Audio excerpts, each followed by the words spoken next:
why I got in love on the industry, because there was a lot of things to do in the farm at Inmaculada.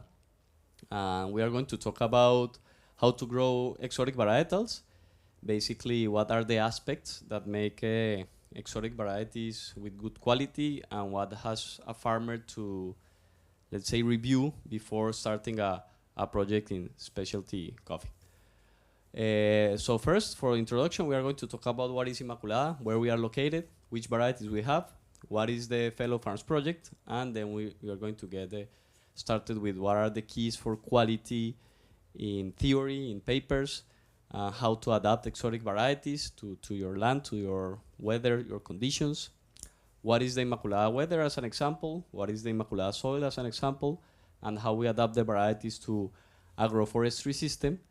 Also, what we do in the field processes for the exotic varieties, how we measure it, also what we do in the harvesting process, how we measure it, what is the importance of the value chain integration in coffee business, and the importance of data and traceability, and then we are going to have some conclusions.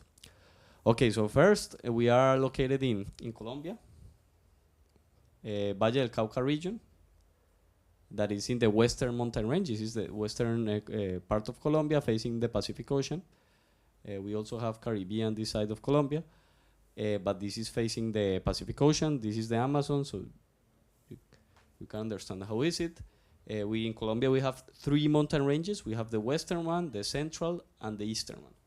So that is very important to understand, because depending on the origin of the mountain range, if it was submarine or if it was volcanic, there's difference in the soil and the fertile, if it's that fertile and nutrients of the soil. We are near a city that is called Cali. Cali is the third largest city in Colombia after Bogota and Medellin. And we have to take a ride from Cali to the farm that is around 30 minutes to 40 minutes, so it's not that bad. So we actually have a full access, a comfortable access for, let's say, professionals and people that can go to the city, live in the city, and climb to the mountain. That's not very common in Colombia in the farms, because basically usually you go from a main city like 4 hours in a bad road. Our case is very different, and that's one of our advantages. Our altitude is, the farms are from 1,650 to 2,000 meters above sea level. Basically, that's the base, but in the net area from 1,750 to 2,000 meters, that's a very important KPI to understand in quality. You will see why.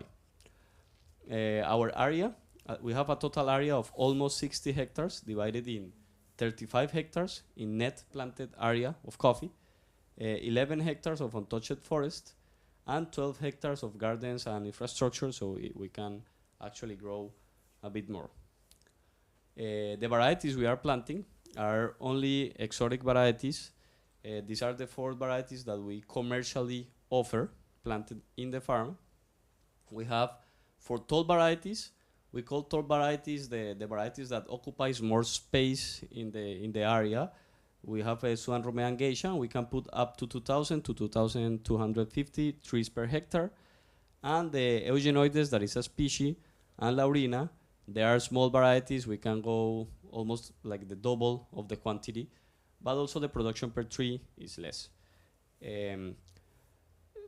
To have an example, Castillo, that is the most common variety in Colombia, it's a tall variety, and they promote, the FNC, like the Coffee Federation of Colombia, is promoting to have from 6,000 to 7,000 trees per hectare, and that's a lot of trees per hectare. It will create the obstruction between the leaves and everything, but they are promoting that because each 7 years you will have to stomp and cut the trees so it can reset. So this is a very different mindset and concept of coffee. This is more quantity, and let's say in lower altitudes, around 1,400, 1,500, so it can work out in those weather conditions, not in our weather conditions. You will see why. Then we also have the Fellow Farms project. So we have our own planted area and a cherry sourcing program.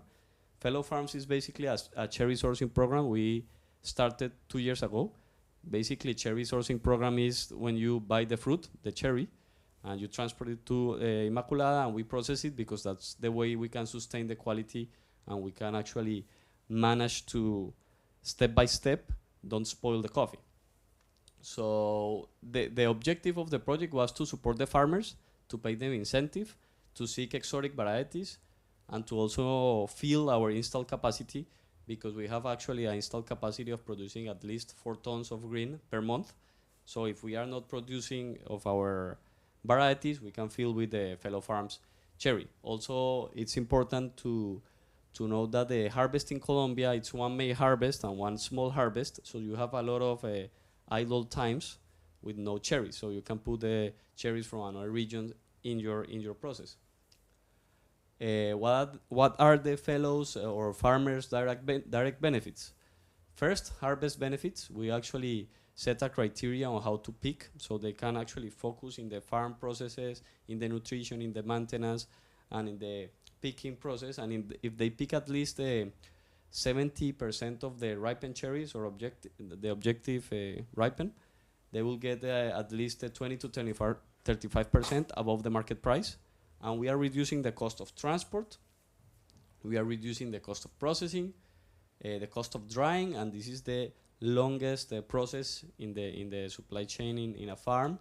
It takes, if it's a washed coffee, it will take from 14 to 17 days. If it's a natural coffee, maybe from 20 to 27 days, almost a month, drying. So we remove also that process for them. And we have the product recognition, because we have all the traceability, and we sell the coffee as Fellow Farms Project, but from that region, these producers, everything is traceable. Okay, so which varieties we are working with in Fellow Farms? Striped Bourbon, Pink Bourbon, also Geisha. We also have Geisha from Inmaculada and Geisha Fellows. Papayo variety, Chili Bourbon, and Caturron. And we are seeking more varieties if they are exotic, so we can provide a more wider offer. Now entering to talk about what are the quality factors. Basically, in theory, there are 2 main factors: environmental or managing factors. Environmental you cannot control, they are just weather conditions that affect quality. And managing factors, actually humans can do something about it to increase the quality. It's very important to understand that the coffee, for the flowering process, I mean, if you don't want to have production, you need the flowering process. And for the flowering process to start, the coffee plant needs at least 60 days, with a difference between max and mean temperature of at least 10 degrees.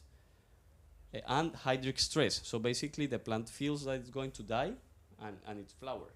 That's like the logic of a fruit, how it works, a coffee tree.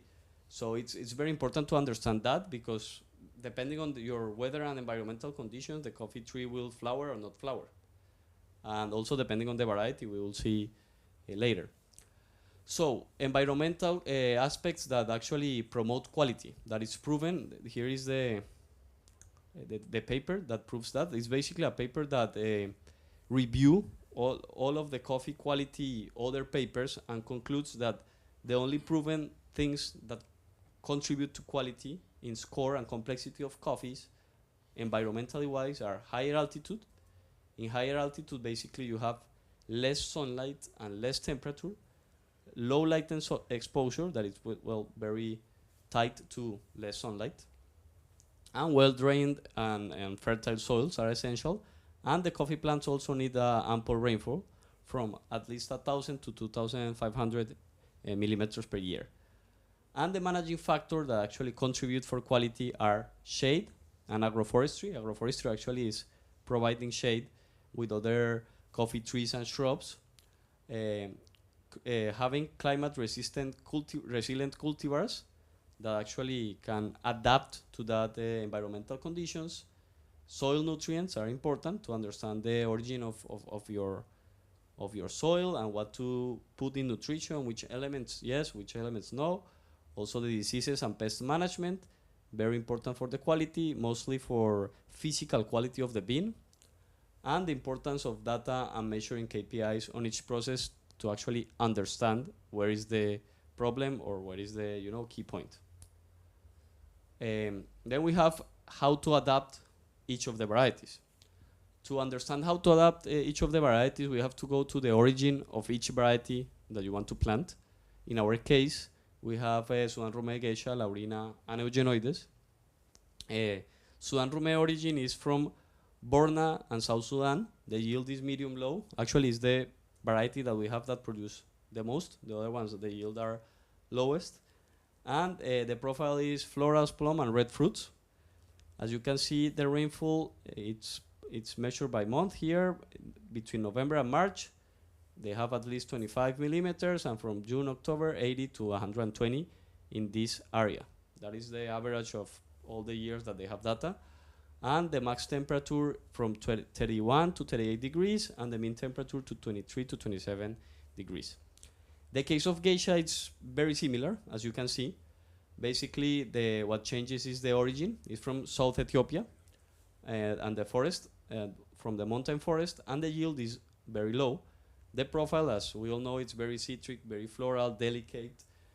That's why it's famous. And the rainfall is the same on this area. It's the same than the Sudan Rume. And the max and mean temperature, it's almost the same, only than the minimum temperature is a bit lower. Then we have the Laurina and the Eugenoides. Laurina is basically a variety, and Eugenoides a species. Laurina comes from the Reunion Island in the Indic Ocean, so it's another completely different region. The yield is extremely low, and the profile is light, low caffeine almonds, and the rainfall, it's also different from Geisha and Sudan Rume origins. It's actually from 80 to 100 millimeters per month from December and May, and from June to November from 25 to 30 millimeters. And the max and mean temperature, there is a very drastic change versus these origins, the Sudan Rume and the Geisha. As you can see, they are quite lower. The minimum temperature from 20 to 23, and the max temperature from 23 to 27. And the Eugenoides, it's a similar case, but the origin is more into forest regions. That is Central Western Africa, from Congo, Burundi, and Rwanda. The yield is very low, and the profile is also low caffeine, like Laurina. Stevia flavors, purple flowers, and the rainfall from June to September, very low, 10 to 30 millimeters per month, and from October to May, 150 to 200 millimeters per month. That's quite some rain. And the max temperature goes up to 30, from 28 to 30, and the mean from 20 to 22. So that's very important to understand, because depending on that, that's what the variety needs, because that's its origin. And then we have an example of Inmaculada weather conditions and how to adapt that. As you can see, well, this is an average of the last 20 years of Inmaculada weather. Max temperature, mean temperature in blue, and the rows in the box are the rainfall in millimeters, like the buildings. And as you can see, our mean and max temperature is very stable. It doesn't shift that much. The thing that makes it shift is the hydric stress. So we have a bimodal in Colombia of rainfall. So we actually have in April and May a high rainfall, and in October and November, and it's like almost very constant. So we can easily predict when the flowering is happening, because the induction, it's happening here. Then you have 2 months after the induction, that is a difference of more than 10 degrees. And then you have the flowering, and after the flowering, at least 9 months to have the ripened cherries. If you do the versus with where the varieties comes from, you can see that Inmaculada conditions are way colder, and we also have higher humidity, but we have high altitude. So it's expected that we will have less production, because there will be not that much flowering, but more quality due to the time that is wider to get the ripening stage and the final cherry, and also the lower temperatures. Okay, so after reviewing the weather, we have the soil conditions. So Inmaculada, like I told you, is in the Western Mountain Range. Western Mountain Range was a submarine origin. It means that back in the days it was below the ocean, and that means that the soils are very clayish, and the only fertile part of the soil is organic matter that it has been created over the years. So that's the importance of having agroforestry concepts in this type of soils. Also, in the characteristics of the origin of Inmaculada soils are low pH, that means more availability of nutrients. We also well-drained soil, and that this is actually not good, the lack of phosphorus, but it's very important to understand because we have to add in the nutrition more phosphorus because of the origin. And we have the importance of agroforestry cultivation. Basically, agroforestry cultivation, which means adding other type of trees that is not the coffee, but let's say you add to your system, you have to also take care of those trees to provide shade, to provide different levels of canopies, and it will help to promote the organic matter, to promote the microorganisms, to provide shade. Basically, in Inmaculada, we were aiming for more quality than quantity, but also understanding how to promote quantity, trying to be efficient. That's why we adapted agroforestry system. This is basically an example in theory how it is. The purple spots are tephrosia, that is basically a leguminous you plant. So each 2 purple spots will be a coffee tree. The same coffee trees we plant of tephrosia, that is a small leguminous. We also plant carboneros and guamos, that are big shade trees, and citronella, that is like a type of lemongrass or grass that we plant rows to prevent erosion and to grab humidity when it's a dry season. Basically, the tephrosias, it's a very short-term leguminous. It will die like maybe 2 or 3 years, but it helps while the coffee is growing when it's in the early phases, like a baby tree, because in Inmaculada conditions, as you saw, the lower temperature can be a bit low for coffee business, so maybe they can be affected. So in this way, you are protecting the coffee while it's growing and getting into a better shape, and also providing organic matter and nutrition to your soil. Then we have the field process, and which things you have to measure, we have to take into account to grow exotic varieties. First is the area units. Basically, it's the most important part in the field, because everything you do in a field is in an area, in a lot. So you have to divide your area into farms, into lots, to understand how many hectares, how many trees you have in this lot, in the other lot, which variety, when it was planted, and all of the data will be tied to that area unit. Then we have what KPIs or aspects you have to monitor. Like you saw, it's very important to monitor the weather and to have numbers of the weather. There are some machines that the weather station that you can buy. Also, you can find online the average, everything of in your area of the rainfall, temperature, and humidity. This is very important to predict and to adapt what is going to happen in your year.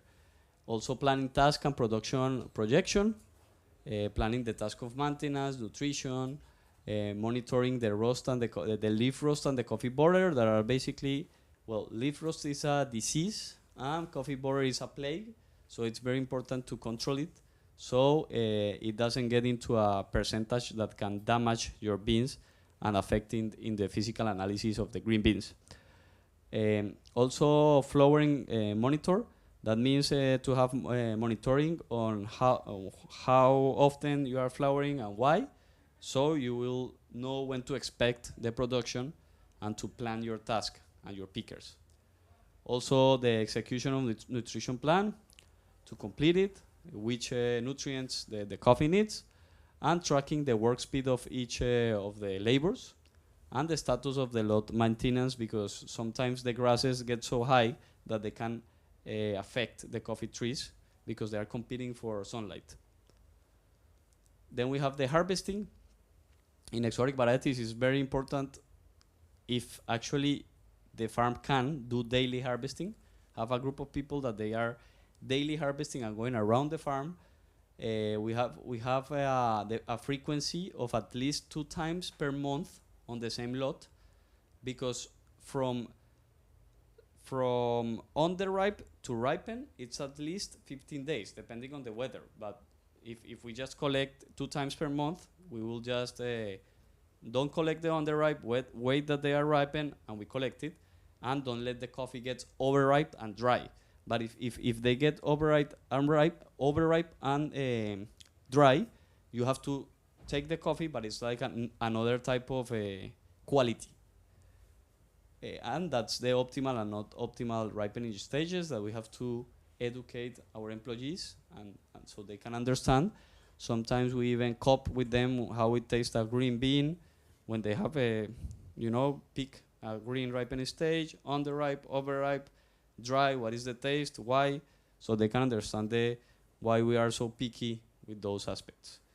Also measuring of the production per hectare, having an historical data of the lot, so we can know which variety actually produced more and why, and which is the expected kilograms per hectare on each variety on which conditions. And then we have the importance of the value chain integration for the exotic varieties, because in these varieties you want to know how the coffee tastes. So you have to at least have until quality control and storage. You can actually have a milling and packing as a service.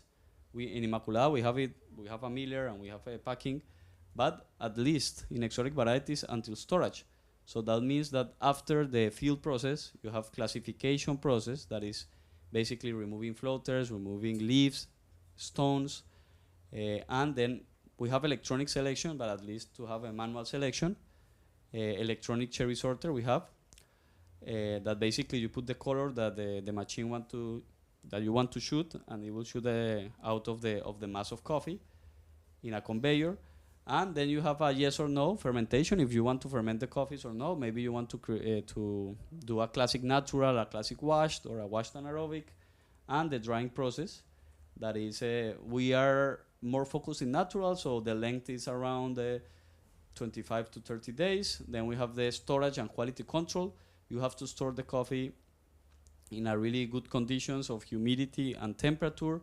Temperature at least below 20, humidity of the room at least below 35%, and also in bags and grain pro bags, like both of them, like sacks and grain pro bags. And you cop each of the SKUs to see how the quality was, and if you have all of this information and the data of your field, you will know which variety it is, when it was collected, how many days in the drying. If it was good, then you can review all that data to replicate it and the process of fermentation, and then you mill and pack to ship the coffee. And then we have the importance of data. Basically in the field, we have a big digital gap. Most of the people, like pickers, people in the field of the maintenance, nutrition, they don't know even how to use a computer, sometimes not even how to read.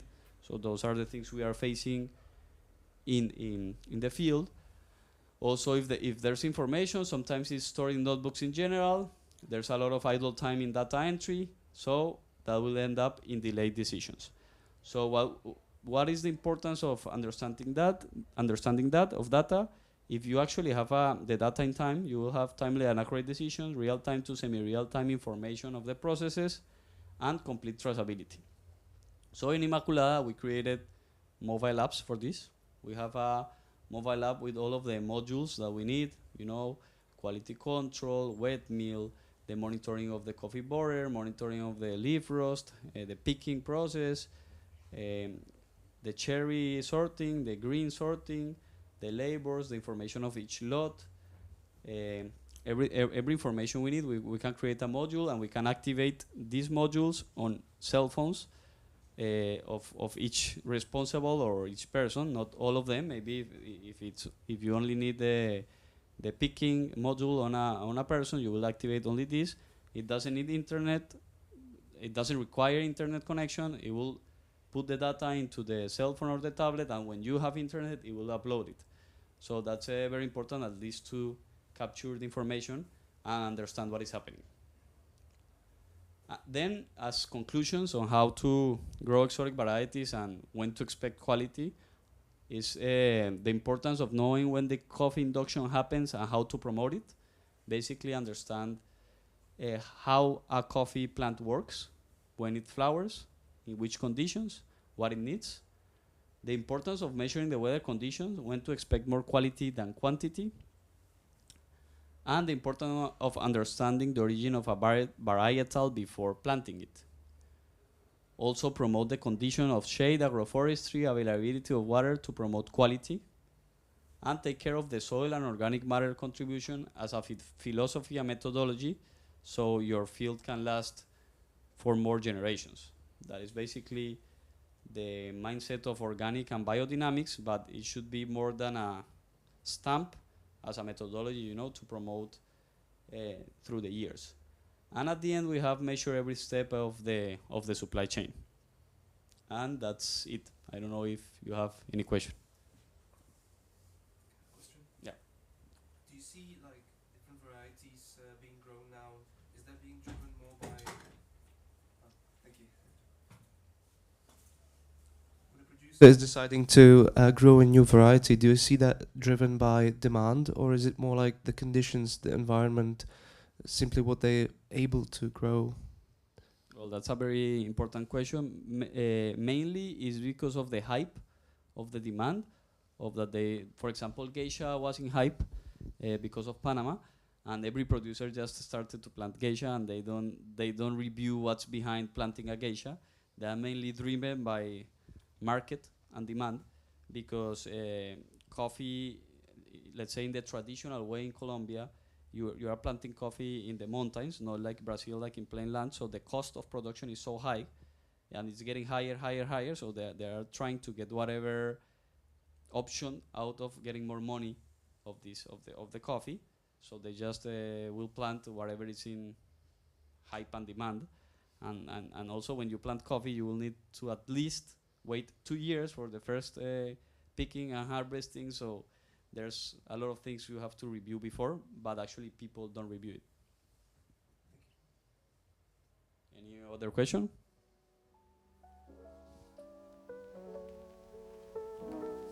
So thank you very much.